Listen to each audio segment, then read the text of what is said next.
Okay, cool. We are live with a response video, and we are responding to the Non Sequitur show and their video or question that Christians apparently cannot answer. And since all three of us are Christians, I think we'll give this a shot, and I think we're going to answer these questions sufficiently. So we have Inspiring Philosophy and Deflating Atheism with us. Great YouTube apologist. Obviously much better than myself. But IP went out chasing after the ice cream truck, I think, yeah. Oh, that's just in the background. Yeah, I'm gonna head inside so you don't have to watch listening to that. Are you using your phone? Or are you carrying a desktop with you? Yeah, I'm carrying a desktop with me. Okay. I'm working on my biceps while I do this. Yeah, so let me post a link here on social media, and then we can start with the video.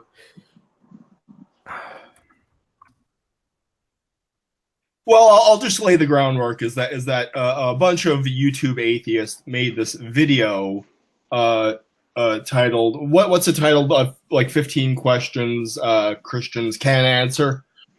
And basically that.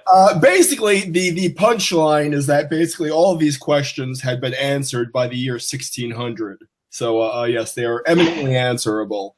Well, first of all, I mean, they were. I get it that it's tongue in cheek. They were. Yeah, well, it's provocation. It's clickbait. I get that. Yeah. No, they responded to a Christian video where it said these are the bunch of questions that atheists can't answer. But I hate when Christians and atheists do that. Everyone has answers to stuff, even if you think. I mean, I just debated Mormons in the park. They came up and started talking to me, and they had answers, even though I thought they were ad hoc and implausible. Everyone has answers, so I just hate when people label stuff like this. But I get that the video we're responding to was kind of playing tongue-in-cheek on the Christian one they first responded to. Yeah, yeah. So my friend from Instagram has just joined the stream, so why don't you introduce yourself? Hey, what up, guys? Hey. Can you hear me? Yep, loud and clear. Oh, okay, here we go. I just hang out with JD online with like Instagram and stuff. So yeah, and he did a couple videos. Yeah, which I liked. So I'm going to screen share now so we can unfortunately go through this video again. You know, I've seen it about 12,000 times. Okay, yeah, let's just start with the first question and then we'll jump on to the next one. Yep. And Praise, I think you're feeding back a little, so I think if you turn yourself down or mute your microphone when you're not talking. Oh, okay. Thanks. Okay, can you see the video? Yeah, I can. Yes. Yep. Cool. Okay, cool. Okay, so let's start this. Is that too loud? No, it's fine. Okay. Let's just keep going. Yep. Nice graphics. Successfully answering Christians' questions they claim can't be answered. Make louder. Should we give it a shot? So Oh, louder? Yeah. Okay. we at Non Sequitur reached out to some of the best atheist content creators here on YouTube. If God is going to be positive for an explanation for human existence, then by what mechanisms, meaning by what activities and interactions that are organized in such a way that produced God use, and by what means could we discover those mechanisms? Okay, who wants to tackle this first? All right, easily. Abiogenesis and theistic evolution. I mean, if I'm a theistic evolutionist, then the mechanisms are abiogenesis and evolution, specifically structuralist evolution. I don't see how that's a hard question we can't answer. I mean, I don't. Whatever. That'd be my quick response because I'm not going to disagree with anything on that. So I think he was more asking, or this is a question that comes up is how does God create things, or how is God? Well, what are the mechanisms of God? I think this is just a category error. Something is ascribed to God which cannot be ascribed to him because it seems God is made up of parts like, you know, a car or physical things. Yeah. And I think that's just to beg the question, so on. So on science itself, if you're asking for, you know, how could the scientific method, I guess, discover God? I think you would have to rely heavily on predictions and so on, because obviously God events like, you know, miracles and so on are not repeatable. Like, I think we find a fine-tuned universe, or the beginning of the universe ex nihilo, or libertarian free will and so on. I think those would be good indications that theistic God exists. Yeah, it would be a rational inference at that point. We don't have to abide by any sort of arbitrary stricture where the only inferences we can make are scientific in nature. I actually did not catch his question. Again, I think you should turn the volume up to 100. But if his question was like, what makes God's will effective? If I heard IP, what are the mechanisms of God and so on? And IP, I think, answered, how did God create humans and so on. Well, I do hear the question sometimes, like, why is God's will effective? It's like, okay, well, you could pose that as a philosophical problem. It's not any less of a problem for atheism. You could ask, what makes the laws of nature effective? I mean, it's not a particular problem for theism. Yeah, it's an interesting question, but again, I don't necessarily have an answer of how God creates things in the sense of ex nihilo, because I think it's just a category error, and there may not be an answer. But I would also ask the question of how does matter take up space, and some suggest it's some theorem where matter expands. But if I just ask how does that do that, again, this question leads to an infinite regress, and if you need to have an explanation of the explanation, then you get nowhere, and science is destroyed. So, while it's an interesting question, I don't think it's one that affects the existence of God, or arguments for his existence and so on. Okay, could you turn the volume up to 100 because I just did. Last one. Do you have anything to add? I am. Yeah, and praise you're still muted. Yeah. Oh, okay, but am I buzzing still or? No, that's good. Oh, okay. Yeah, I was just gonna say, like, solipsism. It just comes down to solipsism anyway, so it just becomes circular if they want to appeal to their own, interpretation of reality. So.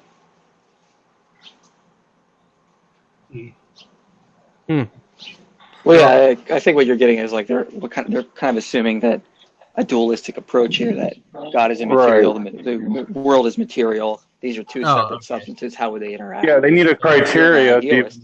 Yeah. If you're an idealist, then it's all one. Like I am myself. It's all one substance. It's all one. Everything's are connected. So you wouldn't separate the two and have to have some sort of like weird mechanism in there. On an idealist account, I mean, people like Bernardo Castro have written up dozens of papers on it, but this question specifically is on how to create humans. So, I mean, I don't get to go further beyond that. His question was not clear, and I was not well recorded. Yeah. So, I think it's my favorite question to answer because it's more interesting than the others. But let's go on to genetically modified. Crazy, you're feeding back again. So. Yeah, go and mute yourself until. Okay, so let's move on to the second question here. Among even the most fundamentalist of Christians. Can you hear that, Rob? Yeah, it's still quiet. It may be something on your line then. Or let me see if there's... It's just the way it's recorded. Yeah, I can hear it just fine. Okay. There are always people who interpret some part of the Bible metaphorically. Like in the book of Job, they talk about the four corners of the earth. It's not in Job. Even fundamentalist Christians, for the most part, interpret that as metaphorical because we know there are no four corners of the earth. So when we find something in the Bible that doesn't necessarily reflect fact when interpreted literally, how can we definitively tell that that was intended and interpreted metaphorically and not literally and is actually a falsehood? Let me just say, four corners of the earth is not a metaphor. It is a figure of speech. And more importantly, it is a figure of speech that we still use. So you can't just talk about how these figures of speech figure in biblical Hebrew.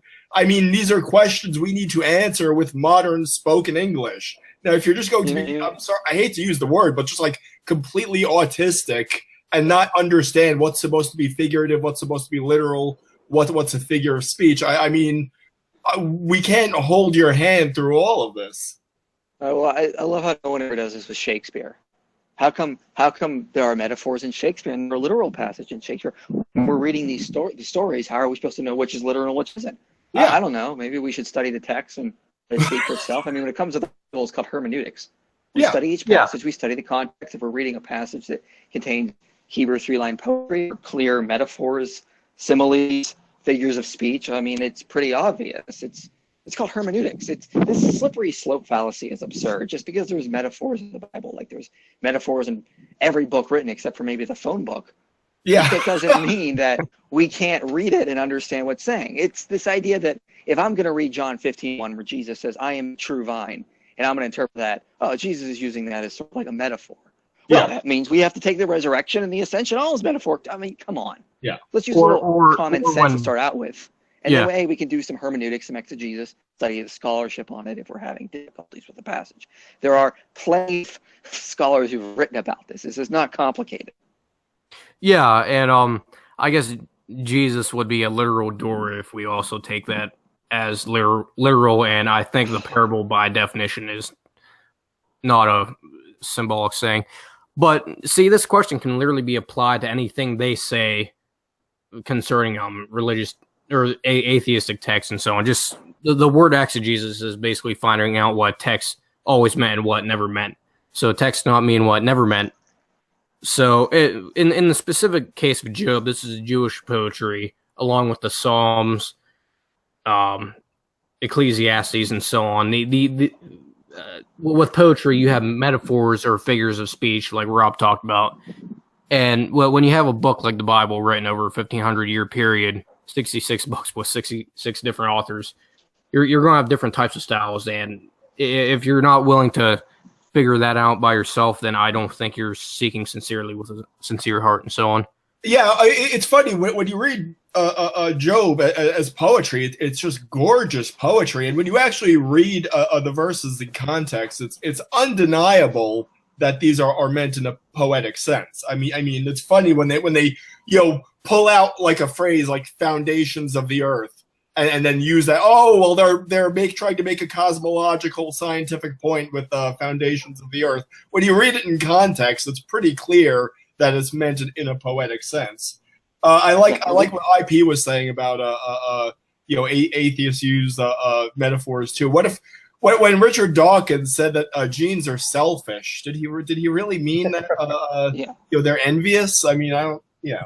Yeah. The answer to this one is common sense. Yeah. Like if you're going to read any other book like Richard Dawkins' books or Shakespeare and understand there are metaphors, there are lines that are meant to be literal, then we can do the same here. I mean, come on, guys. Yeah. Don't try the slippery slope fallacy.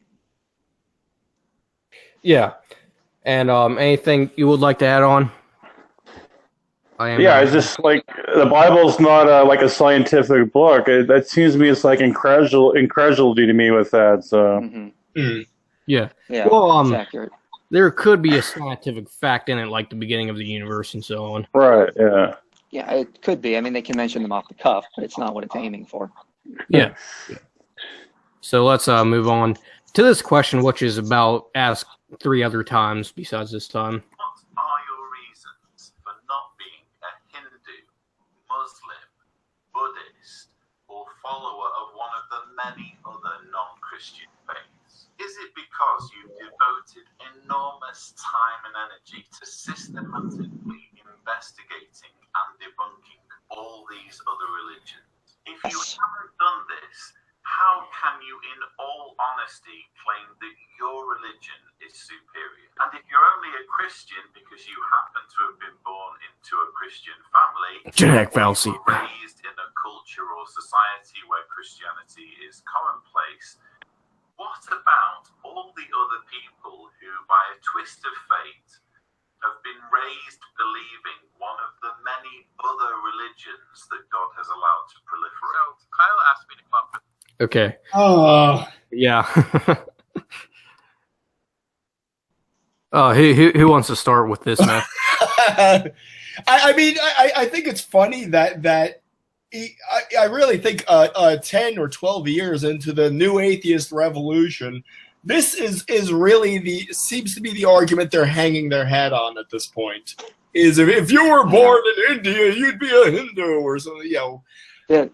And the response to that is always, if you were born in India, so would you. Yeah, exactly. Or if you were born in Stockholm or Seattle, there would be a good chance that you'd be an atheist. So I mean, does that invalidate atheism? That's the thing. It's self-invalidating, basically. Well, first of all, Yeah, to answer this, yes, I actually have spent time reading the Quran, Muslim apologists, as well as Hindu scriptures. I've some of the Zoroastrian scriptures. I've read Jewish apologists that counter Christian apologists. So yeah, I have spent a lot of time reading about a lot of these other religions. The reason I'm a Christian is the evidence for the resurrection. That's flat out numerous times. Yeah. The evidence is really strong for Christianity. Don't see with any other religions. Even Anthony Flew, when he was an atheist before he became a deist, there is far more evidence for the resurrection than any other claims for miracles. So yeah, Godless we actually Engineer do would disagree with you. What? I said Godless Engineer would disagree with you. Obviously, he's a scholar. You know. Yes. Oh yeah. Well, let's just ignore what the historical evidence is. Apply special standard to Jesus we would for any other historical figure. But I digress. But yeah, there's just so much evidence. I did a 6-part series on the amount of evidence, and to this day, no atheist has ever offered a better explanation of all that data. They either just deny it, call me crazy, and just ignore it. So I'm sitting here all the day going, well, what are you going to do? I mean, here's my challenge. Give me a naturalistic explanation that can explain all these 8 different facts that is less ad hoc, more plausible, and yeah, I would be happy to reject it. I've kept challenging this for as long as I can go on, and no one has provided me anything. So the reason I'm a Christian is the evidence. Yeah, and the about 4 times I mentioned this in my article is the main test is internal consistency. Would the Quran contradict itself, which I think it does, concerning the revelation of the Old Testament and New Testament, which is surprising when you find out that that technically you're supposed to accept the Bible as inspired by God too. That's why many Muslim apologists have to interpret or reinterpret many passages in the Gospels as different. But at the same time, and whether it corresponds with reality, like was Christ actually crucified? And Islam claims not that he was not, which is obviously false, and that's why they have to propose the swoon theory, or he was never, or some Muslims would be like, well, Christ had a twin. You would think that would be mentioned in the Gospels if that was true, but Muslims don't have their own resurrection account. They don't have something that they can present evidence for, like Christians can with the resurrection. We can present evidence for this. I have 8 pieces of evidence I presented. Yes. So, and then I've included the shred of Turin, which I need to research more. But I mean, there actually is some pretty interesting study published in journals about that. So I need to look more into that, though. And that's the thing. I just want to say this, is that if you have one piece of evidence, that is sufficient for a justified belief, with no sort of countervening defeaters that will cast that into doubt. If you have a piece of evidence, you are justified in having a belief. Now, that doesn't mean you have to find reasons why it's not every other possibility. If I look into my coffee mug here and see what looks like coffee and tastes like coffee, I would be justified in believing it's coffee. I don't have to think about reasons why there is not soda in my cup or there's not whiskey in my cup. I have a reason to believe. I don't have to search out reasons to exclude every other possibility. Now, I could be in error, but I think it's ridiculous that we have to.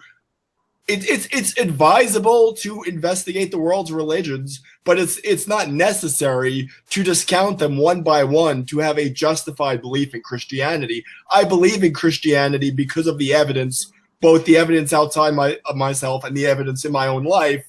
That's sufficient for a rational, justified belief.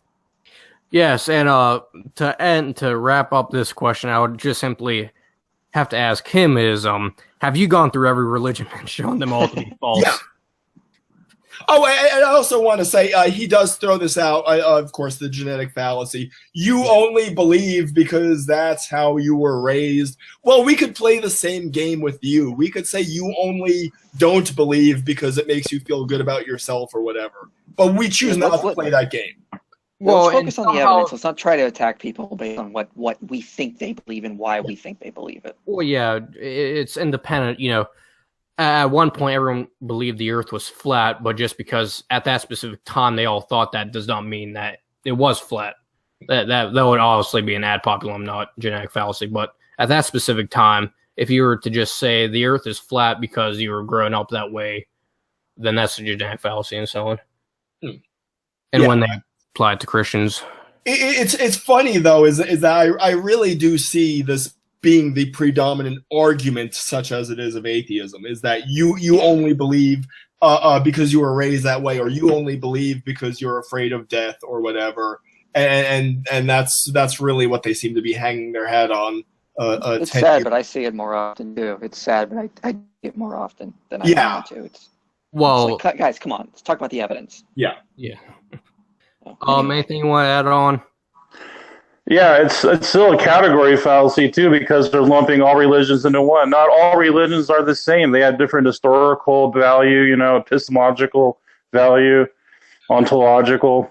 Yes, some religions do not even posit a god. So some religions are atheistic. So there you go. Yeah. So I think we answered that, even though we're going to come across it about 5 more times in this video. It's going to take 4 hours at the rate we're going. So, question for Christian. I had a really hard time choosing just one.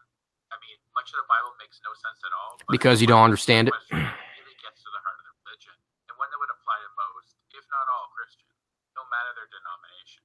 And so I decided to go with the supposed resurrection of Jesus Christ and the reason why he had to die in the first place. Here's my question. Why would an omnipotent, all-powerful God need a human sacrifice in order to forgive people their sins? If this being is truly capable of doing anything, has unlimited power and resources, and is all-loving, why would it require a brutal torture and killing?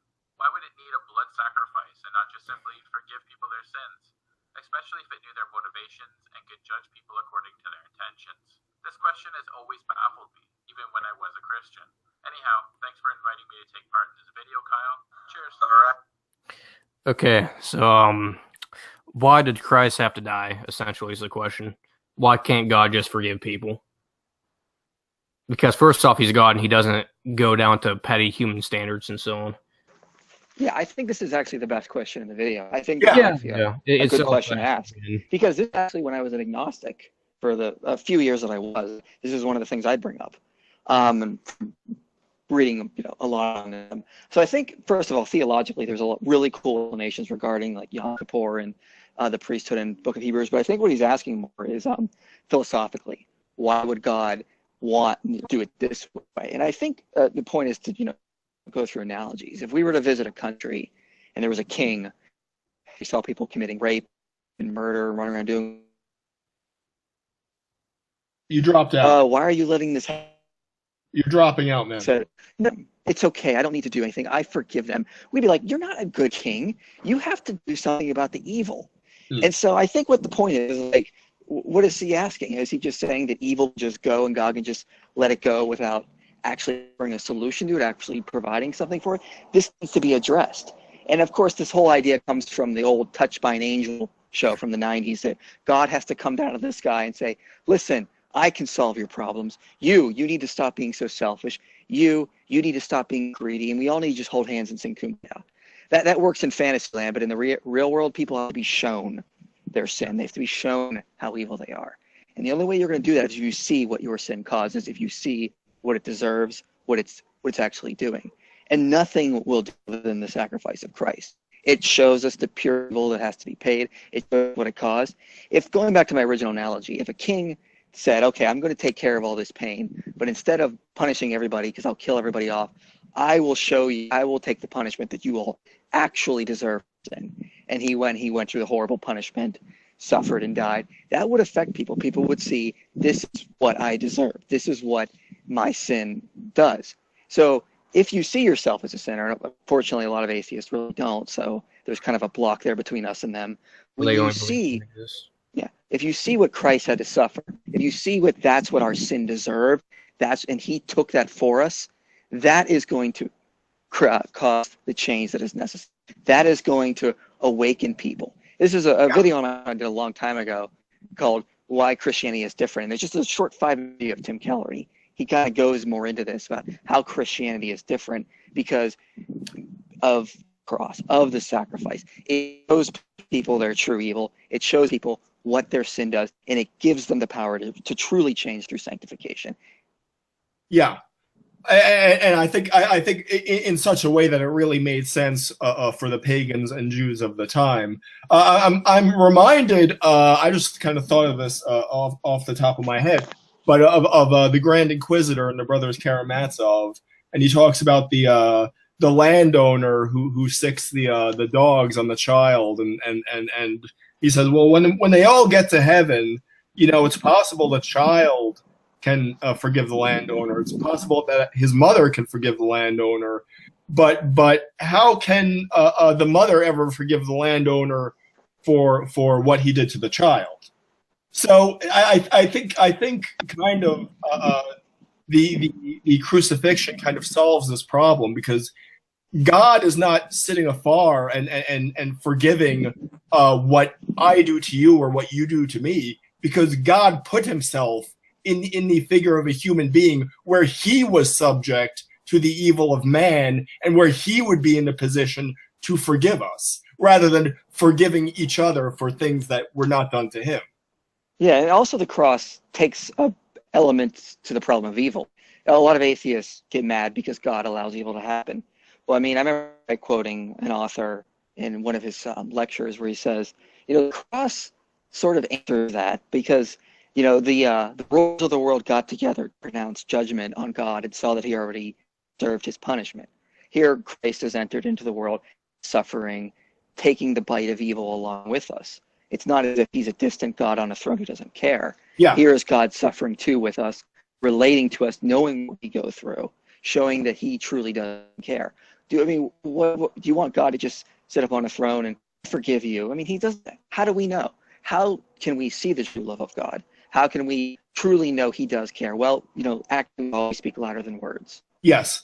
I also think that we have to acknowledge, even as we say this, there is tremendous poetic power in just that he who through him all things were made, and somehow he was born in a manger and then got crucified, and just was subject to all these very degrading circumstances. There is enormous poetic power in that, in just the reality of that, Yeah, the cross is the answer to the problem of evil. Sorry, go ahead. Yeah. I was just going to say the cross is the answer to the problem of evil. Yes. This is something Christians need to remember when responding to that. Hopefully later this year I'll do a video on that, but I haven't had time yet. And the sacrifice overall, whether it be blood sacrifice or with Cain and Abel, that's to show how much you actually want to be forgiven, how much you care about what you've done in repentance and so on. And when we see the cross, Christianity is the one religion where God comes to man instead of man coming to God. Yeah.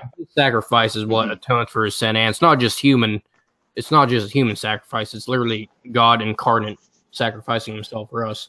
Of course, the Muslim would ask, how could God die and so on, but that's a whole separate issue. But at the same time, God did this so he would just be able to forgive us without a bloodshed. So that actually helps answer Godless Cranium's question even more, because, and vice rhinos when we get to that as well. Yeah, I think that pretty much answers both of them, but yeah. Yeah.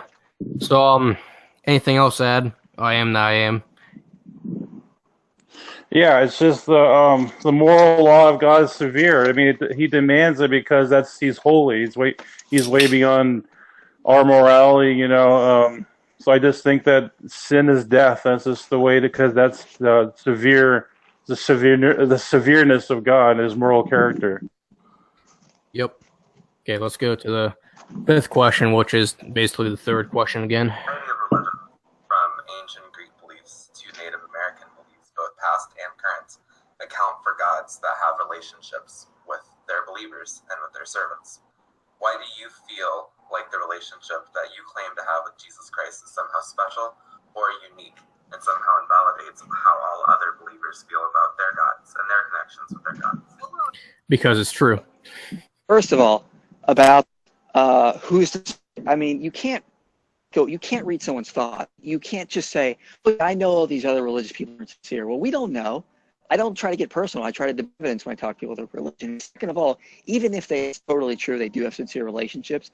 I mean, maybe Christianity is not immune to the idea there are evil spirits at work. So it's not like we would just say, if you could prove beyond a shadow of a doubt that they truly do have this, I mean, sure. But I mean, read Michael Heiser, the book The Unseen Realm. We do not deny that there are other forces that work. So even if someone does say they have a truly sincere relationship with like their spirit guide, as some of the New Agers will say, okay, fine. I don't necessarily believe that's a good relationship to have, because I would question the origin of that spirit. Yeah, and that's essentially the question. How is Christianity better than other religions, and how is it more valid than the other religions as well? And again, I would just say, let's debate the evidence. Let's not talk about how someone is with their personal relationship. Yeah, I think that's the answer to this question. Again, my article, I talk about internal consistency and whether it corresponds with reality and so on. Yeah, I think human beings have a kind of natural sense of the divine, and maybe it needs to be kind of shaped and molded in certain ways. But I don't think that they are failing to connect with the divine in worship. Oh, no, at all. I think that's just general revelation. Yeah. I think when those who seek general revelation, I think when they hear the gospel, I think they accept it. Yeah. But anything else to add on? I think IP showed a video where children are born with an innate belief in God, and I think even atheists too. So I'm thinking it's more intrinsic evidence that Christianity is real anyway. Yeah, well, there's the book of Born Believers that shows that we do have a kind of innate tendency towards God, and it says in the Bible it's kind of written in our heart that we're without excuse. 2:1-16. Yeah.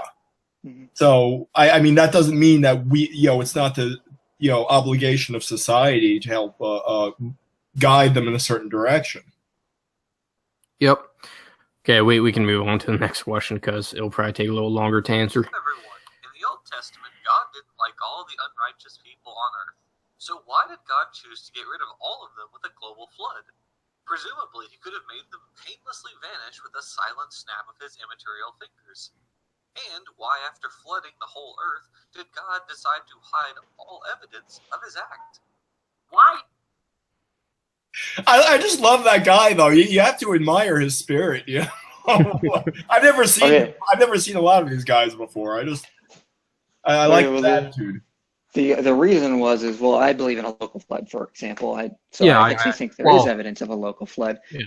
There's a book, The Lost World of the Flood, where they actually talk about a flood that happened around the Black Sea of 5,500 BC. I accept that model, I believe. Is that the Caspian Sea and all those other seas in the Mediterranean Sea and so on? Yeah, it was a catastrophic flood that happened around 5,500 BC. I'm going to get my numbers right. And it's talk about it in the book, The Lost World of the Flood. I just interviewed Walton on my channel about this. So they talk about there actually was a local catastrophic flood in that region around that time. It happened suddenly. It didn't happen, gradually like a lot of floods have in the past with the polar ice melting. But the main question seems to be more philosophical. Why didn't God just snap fingers and remove everyone? His immaterial fingers. Yeah, well, first of all, that would remove the evidence, and we actually do have evidence of a local flood back then. So second of all, the whole point was to show judgment, to remove humans from the land, to reshape it in that way, because for example, Eden talks about there were subterranean aquifers that were we have found in places like under the Persian Gulf or under the Black Sea that were filled in. So it was about humans sinned so much that they could no longer have that land, which we can't trust you anymore with these rich areas, so we're going to cut you off entirely from it. So, although again, it left evidence. As I've argued, I think that the text is talking about a local flood. I think that we actually have evidence of it, so there's evidence left for it. Yeah, I agree with that. I would just say that the flood was worldwide, not global, meaning that the world known at that time, the Mediterranean, where Alexander the Great conquered, a lot of that was flooded by that flood you talked about earlier before. And the book they cite is by William Ryan and Walter Pittman. The book is titled Noah's Flood: The New Scientific Discoveries About the Event That Changed History. So yeah, I'll definitely check that out. Yeah, we do have scientific evidence of the flood, so there. Well, it's always the luxury of the atheist to simply assert that there is no evidence for X. and they'll always demand that you satisfy them. But yes, they'll say there is. I saw a meme that said that there is no evidence that any of the characters of the New Testament existed. It's like, dude, we know where most of these guys are buried. It's like it's ridiculous. Yeah, obviously the case for Noah is harder than someone like Christ, obviously. Yeah. Or I was talking about his disciples. Yeah, I mean we have the burial places for many of them. Yeah, and ISIS has, I believe, terrorized Paul's burial site and the disciple of John, I believe, as well. Yeah. Which is horrible, by the way. But at the same time, concerning the flood, water in the Old Testament and New Testament is represented as washing away sin. And of course, I accept this as a historical narrative, whether global or local in that sense. You can get a moral sense, or let me say metaphorical sense here, or figurative sense of the flood waters wiping away the unrighteousness that God saw, and the righteousness of Noah by faith of allowing him to exist to start the new righteous generation and so on. Yeah, well, you're asking atheists to accept that something is both literally and poetically true. So I mean, I don't know if they work on that level, but yeah. Anything else to add? I'm good. I think we're good. Well, I meant from I am. Oh yeah, I was about to say it's a straw man argument because, like, I think it was the word earth eretz in the Hebrew is like translated 3,000 times in the Bible or the Old Testament, and like only 1% of it was worldwide, like exegeted worldwide context. So it's definitely a straw man argument. Well, yes. I mean, this is a point I made several times. That again, we still see this in modern English. We talk about the earth as in the whole world, or the earth just as in the ground. You could say that the rain floods the earth, and you're just talking about the ground beneath you.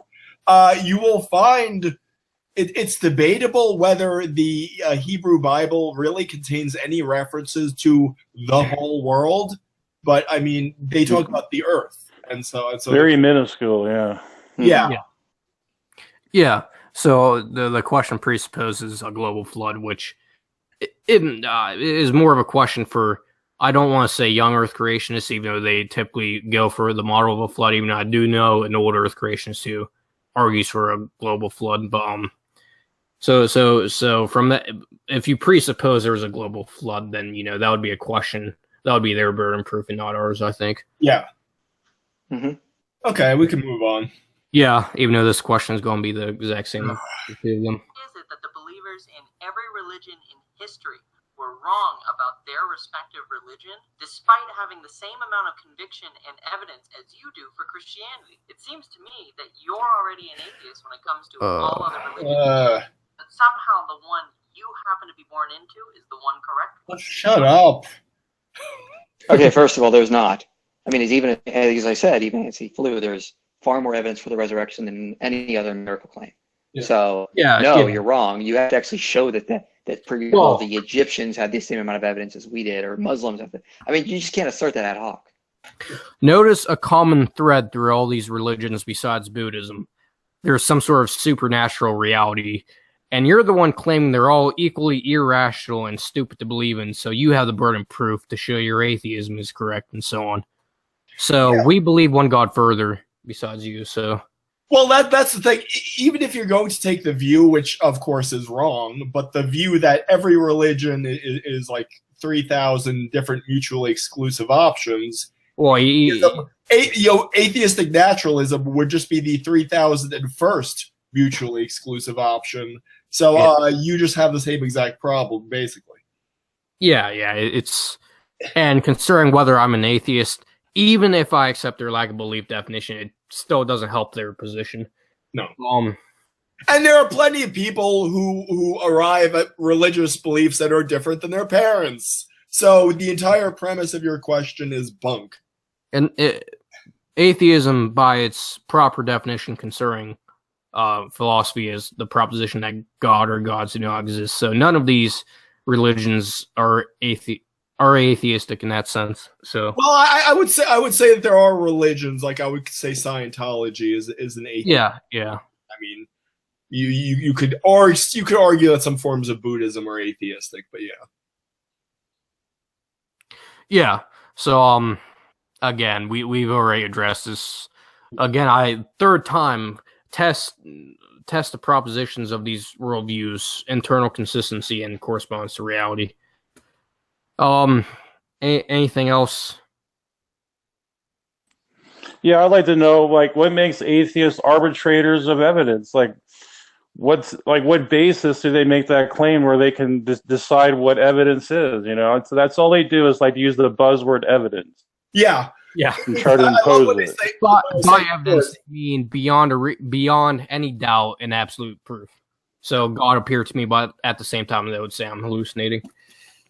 Yeah, I mean, evidence is merely providing a reason to believe. It's not necessary to meet your burden of proof that someone else is convinced, because it's very possible a person will refuse to be convinced under any circumstance. So, yeah.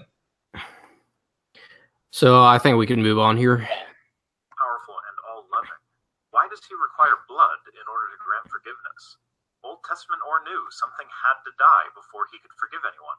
Human beings can forgive each other without there being a death first. Why can't God?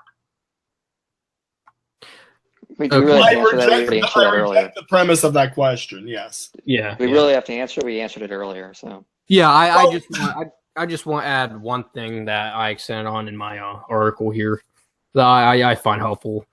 So, blood had to be shed because when sin entered the world, that obviously brought death into the world. So, in order to make reparations for one's trespassings, a sacrifice of some sort, an atonement would have to be given of some sort, whether it be blood or, giving one's life up for Christ, which is essentially the message of Christianity. And again, Christ's sacrifice was to end this bloodshed, first of all. So if you accept Christianity, again, we want to accept that premise in the first place. And so what if humans can just forgive each other? How do you know it would be sincere? And since we know God did this at the cross, we know he is sincere when he forgives us and so on. I mean, we already kind of answered that earlier, pointing out. So, I mean, same basic question as earlier. Yeah, so we can just move on. If you've never been to the ends of the earth, if you've never been to every planet, if you've never been to the corners of the universe, how do you know other gods don't exist? Notice how she said corners of the universe. You should take the modified skeptic. Yeah, how dare she? She clearly must think the universe has actual corners because she said it. It can't be a metaphor. Yeah, God, this is awful. What a dumb question. Well, first of all, it's about evidence. Okay, you can't prove that materialism or atheism or naturalism is true, whatever you're saying you hold to. But she thinks that's the best explanation of the data. I'm pretty sure she's a Christ myther.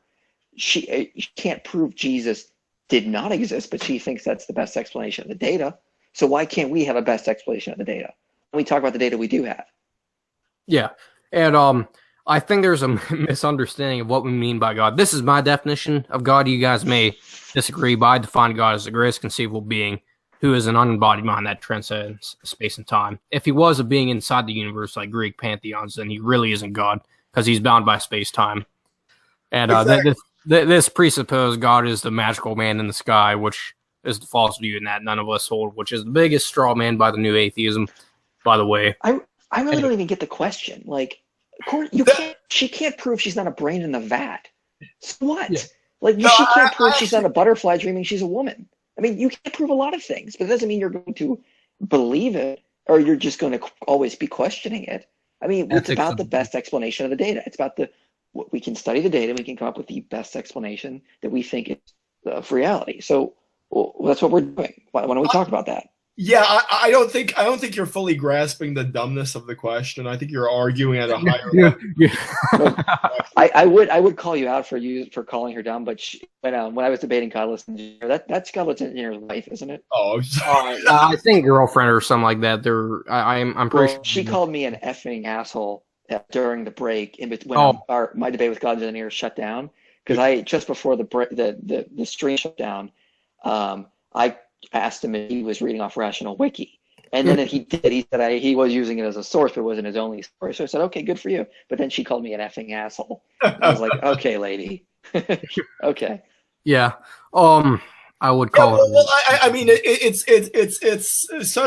even a straw man, because when atheists use this definition of God, lowercase g God, it's just kind of this arbitrarily powerful being. I don't know how else you would. We're not talking about an arbitrarily powerful being. We're talking about the creator and first cause of all created things. So there's a difference in kind there. There's not a difference in degree. And we're not even necessarily committing ourselves to the premise that Odin or Zeus or Poseidon don't exist when we say that we believe in Yahweh. So it's a complete non-argument, really. Well, yeah, actually, Thor exists because he almost killed Thanos, but that's a whole different story. But yeah. Spoiler alerts. I'm probably going to get a lot of and Kim Jong-un exists, and he's a god to the North Koreans. So yeah, Chris Hemsworth exists. Yeah, yeah, and again, just misunderstanding of what we mean by God and a straw man question. And cats exist, and they were worshipped as gods by the Egyptians. So yeah, we're surrounded by gods. Yes. Yeah. Anything else you want to add? Well, yeah, I was going to say, the cause of the universe demands an eternal cause. I don't see how they can get around that, the monotheistic faith. How can they get around that? So, yeah, we'll get to that Alice Engineer's question, which is by far my favorite, I think. Yeah. Favorite, yes. Put that in quotation marks. So we can move on to the next question here, which is the final time we're going to ask this question, hopefully. There are thousands of other religions out there, many of which have millions of followers. So according to your logic and theirs, anyone who is a blasphemer to your particular deity is going to be condemned, whether it is to go to hell or to be reincarnated as a less intelligent animal. If your God is true, why is it that he would even allow the minds of humans to be so easily deceived into believing other religions? He essentially would have created brains that can be fooled and ultimately will send these people down to hell. In addition, how do you know you're not one of the people who have been fooled? Truth doesn't need... So someone can, refute that easily? Yeah, evidence. And first of all, I'm assuming a fundamentalist view of hell, which I don't hold to. I hold to C.S. Lewis. Well, I hold to hell as separation from God, because obviously, if you're arguing for an immaterial reality, obviously fire and light or fire and darkness, it's the time space can't coexist in the same field and so on. I just don't understand why this question comes up so much. Just its variation. Like, do they really think this is a good path to take? Why don't they ask us about what's your evidence? What do you think of this with the cosmological argument? How do you deal with that objection? No, it's like, how do you know you're right? What about these other religions? I mean, guys, come on, let's have a conversation about the evidence. Stop trying to, psychoanalysis people's motives. Exactly. It is. I always say that the atheists' favorite sciences are the soft sciences. It's always BS evidence-free psychology and BS evidence-free sociology. That's about all there is to it. Yeah. And again, I would ask again, how do you know? How do you know you're not convinced, or how do you know you're not fooled, and how do you know they're all false, and so on? Yeah, well, it's very odd is that they proclaim themselves these exemplars of reason and rationality and evidence, and yet here he is admitting that human beings are very credulous and very easily swayed, which I agree is certainly true. To answer specifically that, it's free will. First of all, people, as David Hume said, your reason is and ought to be a slave of the passions. People want to believe what they want to believe. Yeah. I mean, it happens. The best we got to do is try to put our bias aside and try to follow the evidence. So let's just realize that we're humans, we're emotional, we're rational and emotional, probably more emotional, unfortunately. We're very fallible. Yeah, let's try to put that down and just debate the evidence. I mean, but the atheists have already determined that there is no evidence. That is their article of faith, is that there is no evidence. So they will refuse to debate that point. Trust me, I've tried. Yeah, without actually looking at it. Yeah. Okay, so. Oh, anything else you would like to add? I am. No, you guys covered it. Yeah, definitely. I like the poster on this guy's wall. Dare to be curious. Yeah, why you try investigating your article of faith that there is no evidence for God? Try seeing if that's true, or if that can withstand scrutiny. Yeah. Well, let's move on to this question then. Yeah. Your curiosity, testing, or doubt, which inoculate us against charlatans and scams. But if your beliefs stand up to scrutiny, then why is doubting Thomas vilified as the bad guy for utilizing the scientific method, while the rest of the disciples are congratulated for following like blind sheep? So, in mode. Okay, first of all, they weren't. They were not blind following. They actually had Jesus appear to them. So they had plenty of evidence. They had an empty tomb. The whole thing about doubting Thomas is not that, oh, believe on blind faith. Those are the good people. Yeah. Thomas had several witnesses telling him this. He had an empty tomb. He had enough evidence for it. The whole point about doubting Thomas is not believe on blind faith. It's, look, Thomas, you've been given enough evidence, and even you are still not believing. How could you really need this? Think of all the people who are believing just on the evidence that we have given in my series on the resurrection, reliability of the New Testament, and whatnot. So the whole point is, hey, you've been given enough evidence. So blessed are those who believe based on the evidence that we've given them, not based on having even more evidence, more goalpost shifting. I mean, Thomas had a lot of evidence he could look at. The disciples had evidence. No one was believing on blind faith. Yeah, Thomas by far does not come off the worst in the resurrection.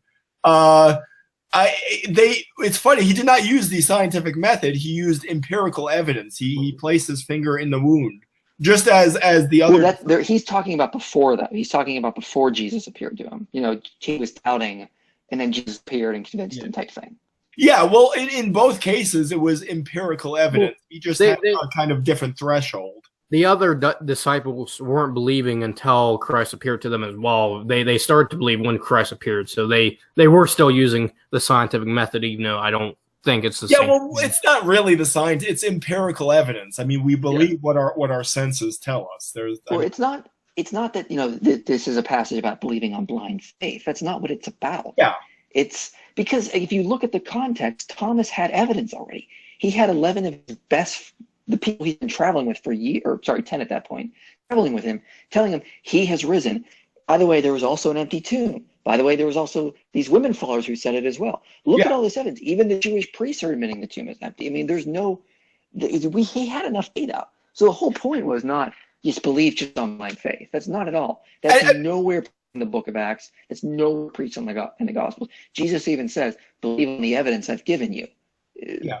Every sermon in Acts, Paul says, believe on the evidence. Like, we have witnesses. We have scriptures that can back this up. We have all this evidence to present to you people. Like when he's in Athens, for example, he uses his appeal to testimonial. So yeah, there's always evidence. And most importantly, just to hammer this point home, nobody is vilifying Thomas. I'm not really aware of anyone who vilifies Thomas.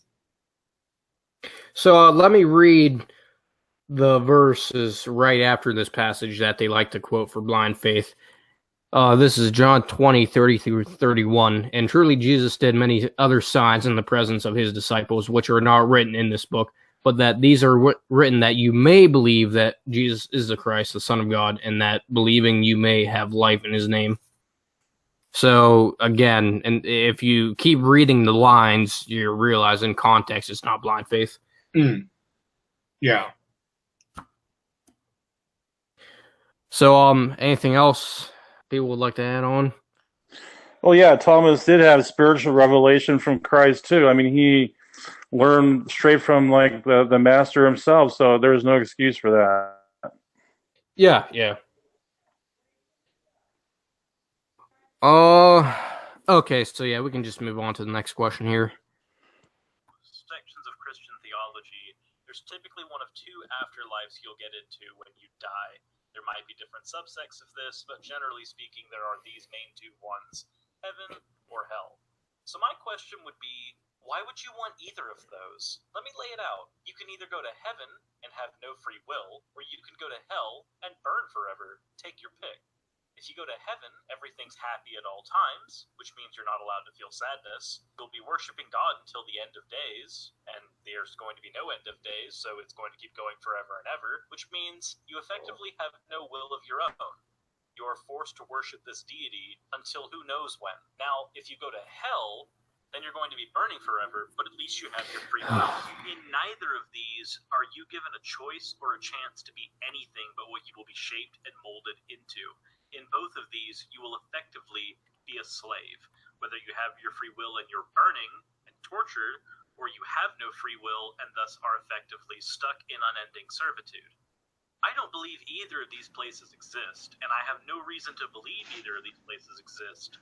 But it seems that a lot of Christian theists want these places to exist. And my question would have to be, why? Both of them sound absolutely abysmal. Okay, first of all, why does he assume there's no free will in heaven? Ever hear of the war in heaven? Yeah. Well, you can't have rebellious angels with no free will. Well, you got to remember that's in Revelation 12, and that's a past reference. And in the new heavens and new earth, there will be no tears, no mourning. I would just simply argue that free will is not choosing the options, but choosing between them, and evil won't be an option in heaven. The answer to this is, why won't we sin in heaven for the very same reason I won't eat dog crap today? I have the free will to. I'm not going to because I know how terrible it is. Yeah. So it's like, it's based on knowledge. It's not based on the fact that you won't have free will. It's based on the idea that you just will have been sanctified and been enlightened to the point where you know you wouldn't even want to do that at that point. And this idea that heaven's going to be boring, we're all just going to be worshiping God. First of all, Christian heaven is not some platonic place in the ether. It's the resurrection. It's here on earth. It's going to be this universe. So, I mean, I've talked about this a little bit, but not that much. But I believe that heaven is going to be turning the entire universe into the Garden of Eden, when we will have an eternity to spend doing that. And then second of all, it's also based on the idea that heaven is supposed to be selfish. It's supposed to be like a 5-star resort where it's all about you. You get to do whatever you want. And heaven is not about that. Heaven's about being sanctified to the point where you don't care about yourself. Yeah. You're too busy loving others and loving God. And you don't get sick of loving other people you really love. No one gets sick of loving their child. Yeah. And so it's going to just keep getting better and better the more that we love each other and the more others love us. That doesn't mean that you're a slave to loving your child. He's taking a matter of fact and making it a matter of necessity. Yeah, and we got to remember that why are people in heaven in the first place? It's because of their own free will in the first place. Yeah. So they've already chosen to do the greatest good, which is to trust in good himself, which is God, of course. And then hell is a rejection of God, essentially. Whether it's literal interpretation again, which I would argue that it's not based on, again, hermeneutics and so on. The people who don't want to be in heaven are the people who think heaven is all about themselves. And you get bored of entertaining yourself. That's what sin is. It's where you so self-absorbed you can't think of anything but yourself. And that kills you. That destroys your soul. When you focus on other people, that helps you grow. That makes you feel better. That's why the Bible calls us to love one another. That's what heaven is. It's this total self-denial in loving other people loving you back. It's the rejection of these self-absorbed desires that we have on earth. Okay. So that's essentially, and more on hell. Finally, if heaven and hell do exist, which obviously we believe they do, in the sense of not a literal interpretation of hell as being eternal fire and so on. Now, the torment could be described as inflicting pain, which is, could feel like fire in that sense. That could be an analogy using there. But it won't matter what we think in the first place if they do exist. But my question would be to them is, why would you not want to be with God in all eternity? If you say, I would never want to be with God, then God gives you up to your own desires, which is essentially what hell is. I see Paul Ogia here has been working out. Yeah. Showing his white privilege. Yes. Oh, and anyway. Else to add on? I am.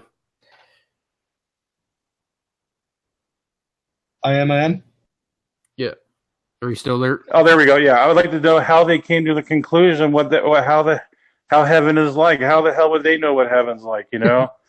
Even Peter said, no eyes shall perceive or comprehend what heaven's going to be like. And then Paul said, in 2 Corinthians 12, he says it's incomprehensible. You can't even understand it. So There's no basis for what they're claiming. I believe Alvin Plantinga actually wrote extensively about free will in heaven, so I've been meaning to kind of get into that literature. It's a kind of interesting subject. Yeah, so I think we can move on to the next question. Both of us believed in God. It meant everything to us. It colored how we saw the world. It gave us meaning, and it gave us strength. Then one day, we had questions, had doubts, and they couldn't be answered. We searched. We wanted to, and we tried. We struggled to make ourselves believe again. But we couldn't pretend we did without knowing that it was a lie.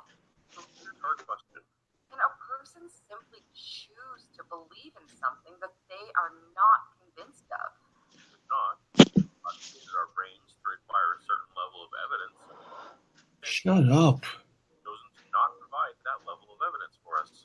Even though we both wanted to believe.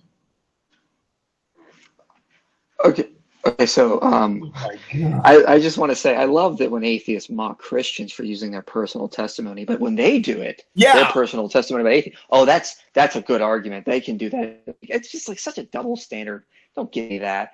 I don't know. I can't psychoanalysis you. Let's talk about the evidence. Don't give me this idea that, I really wanted to believe. I was struggling, but then I saw the light in atheism. I just had to come.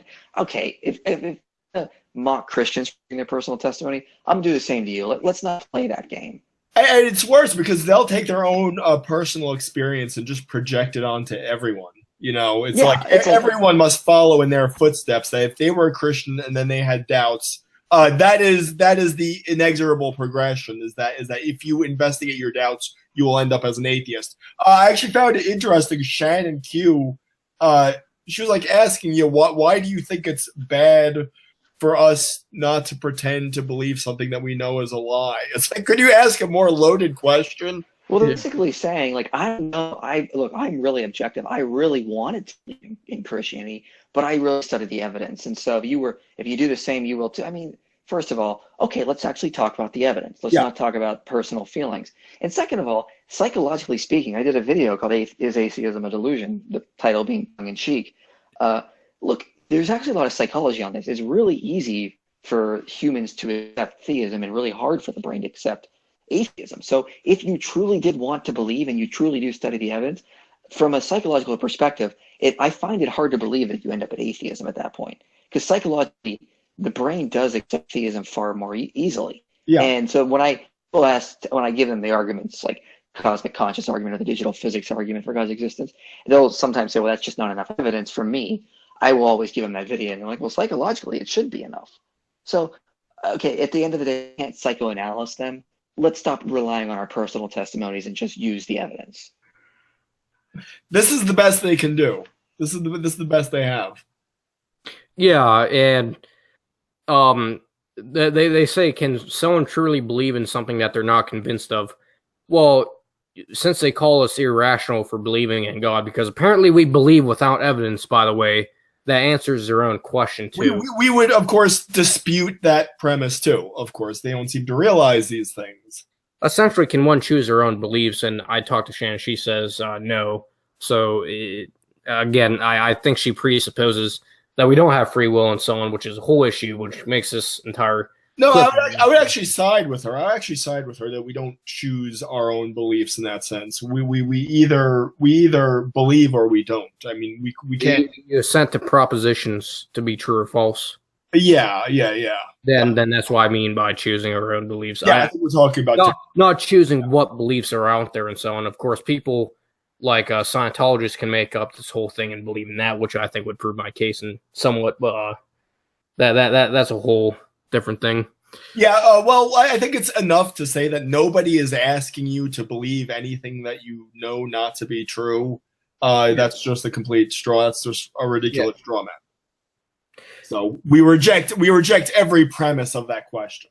First off, they need to cite what their standards of evidence is, and if it's beyond any doubt, then obviously you're not going to get that from God, because He requires from some kind of effort to put in for to answering the question whether Christianity is true or not into seek with a sincere heart. And if you can't get past that, then I don't know if you are. Yeah, I would actually dispute even that if you get into like the ontological argument or something like that. But yeah, the basic point is just don't use your personal testimony, atheism or theism. Yeah, let's debate the evidence. I mean, come on. I also do not believe that their personal testimony was sincere, but that's another question. Well, who cares? I mean, we can't know for sure because I can't get inside their minds. Yeah. Let's just talk about the evidence. I'm not going to use my personal testimony. They shouldn't use theirs. Let's talk about the data. End of story. Yeah. And again, it comes down to what should we assent to be the standards of evidence? Should it be beyond a reasonable doubt, which is my point of view on apologetics, which is evidentialism and so on, showing something to be beyond a reasonable doubt and to most likely be the case. I'm not a presuppositionalist in the sense of Reformed theology, which is I like Jeff Durbin's presuppositionalism, but Seitan, Bruden-Kate, and so on just annoys me. Yeah, I think you're making it more complicated than it needs to be. If you have a piece of evidence, you have a justified belief. If you have no pieces of evidence, you don't have a justified belief. Now, whenever I try asking an atheist about their own articles of faith, like there is no evidence for God, they absolutely refuse to give me any pieces of evidence. Now, when they ask me about my Christian belief, I could provide them with all sorts of pieces of evidence. They may not find them convincing, but they don't have to, because the bearing the burden of proof is merely to provide pieces of evidence. It's not necessarily to convince the other person, because some people will refuse to be convinced by any amount of evidence. Yeah. And, well, refusing seems to presuppose free will. So I at the end of the day, to some extent, I think we can choose our beliefs. That's why I think there are people such as flat earthers. Well, we can